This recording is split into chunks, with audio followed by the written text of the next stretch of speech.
लोकसभा चुनाव 2024 में उत्तर प्रदेश की 80 सीटों पर जीत का दावा करने वाली भारतीय जनता पार्टी के सामने मैनपुरी सीट एक बड़ी चुनौती रहने वाली है। जी हां, मैनपुरी सीट पर लगातार समाजवादी पार्टी का दबदबा रहा है पिछले कुछ चुनावों से, या यूं कहें कि सैफई परिवार का दबदबा रहा है, क्योंकि देखा जाए तो 1996 के बाद से लगातार यहां पर सैफई परिवार से कोई ना कोई आगे आया।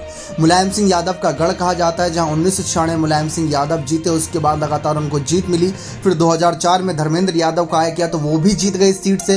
फिर 2009 में मुलायम सिंह यादव उतरे, 2014 में फिर मुलायम सिंह यादव जीते, 2019 में मुलायम सिंह जीते, 2014 में तेज प्रताप का आया किया गया था। लेकिन 2022 के उपचुनाव में जब नेताजी का निधन हुआ तो उसके बाद डिंपल यादव को उतारा और उन्होंने भी करीब 3 लाख वोटों से सीट पर जीत दर्ज करी।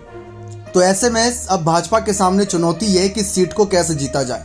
एक तो उन्होंने 2022 में रघुराज सिंह शाक्य, जो कि समाजवादी पार्टी के नेता थे, उनको ही प्रत्याशी बना दिया था इस सीट से, लेकिन उनको भी करारी हार का सामना करना पड़ा था। तो चर्चा इसी बात की चल रही है कि बीजेपी इस बार मिशन 80 लेकर चल रही है, और ऐसा नहीं कि कोई ऐसी सीट जो सपा के गढ़ की कही जाती है उसको जीता ना जाए। रामपुर की सीट भी ऐसी कही जाती थी कि समाजवादी पार्टी का गढ़ है, वो आजम खान का गढ़ है, लेकिन उसको भी तो जीत लिया था। घनश्याम लोधी की जीत हुई और वहां पर विधानसभा सीट भी बीजेपी के खाते में चली गई। तो इस तरीके से कहीं ना कहीं इस चुनाव में जीत के लिए पूरी कोशिश भारतीय जनता पार्टी करेगी, और कहा जा रहा है कि अगर प्रत्याशी सही उतार दिया तो हो सकता है कि बीजेपी की जीत हो जाए। तो ऐसे में प्रत्याशी के नाम की चर्चा चल रही है। तो रघुराज सिंह शाक्य के अलावा अपर्णा यादव के नाम की भी जोरों से चर्चा है, और 2022 के उपचुनाव के दौरान भी रघुराज सिंह शाक्य को तो बीजेपी ने बाद में उतारा।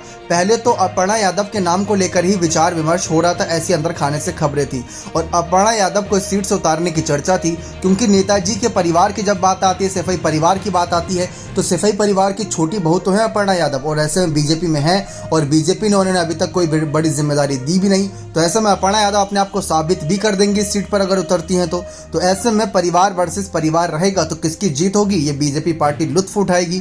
तो ये एक बड़ा खेल हो सकता है कि कैसे मैनपुरी सीट को जीता जाए, क्योंकि लगातार मुलायम सिंह यादव का दबदबा था। फिर जब उनकी बड़ी बहू डिंपल यादव उतरी तो वो भी जीत गई, और तेज प्रताप भी जीते, धर्मेंद्र यादव भी इस सीट से जीता। तो मतलब ये सीट एक ऐसी सीट है जिस पर सपा का हमेशा से ही कब्जा रहा है, और शाक्य समाज से जब भी किसी प्रत्याशी को बीजेपी उतारा तो कड़ी टक्कर तो दी, लेकिन जीत नहीं पाए। 2019 में नेताजी की जीत 94,000 वोटों से ही हुई थी, लेकिन उससे पहले के सारे अगर वोट उठाकर देख लिए जाए तो 3 लाख 4 लाख ऐसे वोटों से जीत हुई है। तो ऐसे इस तरीके से यहाँ पर कहीं ना कहीं समाजवादी पार्टी को बीजेपी को हराना है तो प्रत्याशी पर दाव सही लगाना होगा, और सैफई परिवार में से ही किसी को, जो कि अपर्णा यादव उनके पास हैं, उनको उतारना सही रह सकता है। लेकिन अब देखते हैं कि क्या अपर्णा को लोकसभा चुनाव के काबिल बीजेपी समझ रही है, या विधानसभा चुनाव 2027 में ही उनको आजमाती ही नजर आएगी। ये देखना दिलचस्प रहेगा। लेकिन अगर इस बार भी रघुराज सिंह शाक्य को उतारा और डिंपल यादव के बीच जंग हुई तो आपको क्या लगता है कि क्या सपा की वापसी होगी या भाजपा